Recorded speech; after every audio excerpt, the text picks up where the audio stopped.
ഇത് നമ്മുടെ പെരുന്നാളിന് മുമ്പേ ഉള്ള ഒരു വ്ലോഗാണ് കേട്ടോ. അപ്പോൾ സൺഡേ വ്ലോഗാണ്. സൺഡേയിൽ പിന്നെ ബിരിയാണി അതും നിർബന്ധമല്ലേ, ഇനിയിപ്പോൾ കുറച്ച് കമ്മിയാക്കണം. അപ്പോൾ ലിസ്റ്റൊക്കെ എഴുതി മോനെ പറഞ്ഞയച്ച് അടുക്കളയിലോട്ട് പോയിട്ട് ബാക്കിയുള്ള പരിപാടികളൊക്കെ ചെയ്യണം. ബിരിയാണിക്ക് ആവശ്യമുള്ള കാര്യങ്ങളൊക്കെ നന്നാക്കിയെടുക്കണം, നെയ്യ് ഉണ്ടാക്കണം, അങ്ങനെ കുറേ ഐറ്റംസ് ഉണ്ട്. നമ്മുടെ ഈ റാവുത്തർ ബിരിയാണി ഇഷ്ടപ്പെടുന്ന ഒരുപാട് ആൾക്കാരുണ്ട്. കമൻസ് വന്നുകൊണ്ടേയിരിക്കാറുണ്ട് കേട്ടോ. ഇഷ്ടമില്ലാത്തവരും ഇഷ്ടമുള്ളവരും ഒക്കെ കമൻറ്റ് ചെയ്യുക. അപ്പോൾ എന്തായാലും നമ്മൾ വാങ്ങിച്ച സാധനങ്ങളിലേക്ക് ഒന്ന് എടുത്ത് മാറ്റി വെച്ചിട്ടുണ്ട്. പിന്നെ ഇഞ്ചി വെളുത്തുള്ളി സംഭവങ്ങളൊക്കെ ഒന്ന് റെഡിയാക്കണം. ഉമ്മയെ ഹെൽപ്പ് ചെയ്യുന്നുണ്ട് കേട്ടോ. അങ്ങനെ അതെല്ലാം റെഡിയാക്കിയ ശേഷം അതിൻ്റെ ഇടയിൽ തന്നെ ഞാൻ നെയ്യും എടുത്തിട്ടുണ്ടായിരുന്നു. പിന്നെ ഒരു വെറൈറ്റി ചിക്കനും കാര്യങ്ങളൊക്കെ ഉണ്ടാക്കുകയും ചെയ്തിട്ടുണ്ടായിരുന്നു കേട്ടോ.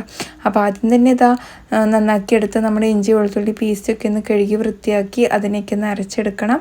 പിന്നെ നമ്മുടെ ചോപ്പറിൽ നമ്മുടെ ഉള്ളിയും തക്കാളിയൊക്കെ ഒന്ന് സ്ലൈസറിലൊന്ന് സ്ലൈസ് ചെയ്തെടുക്കണം. ചോപ്പറും സ്ലൈസറും ചപ്പാത്തിക്ക് മാവ് കഴിക്കാനും ഒക്കെ ഭയങ്കര എളുപ്പമാണ് കേട്ടോ ഈ ഒരു സംഭവം. അപ്പോൾ ഇതാ ഞാൻ വേഗം ഉള്ളിയൊക്കെ ഒന്ന് വെട്ടിയെടുത്തിട്ടുണ്ട്.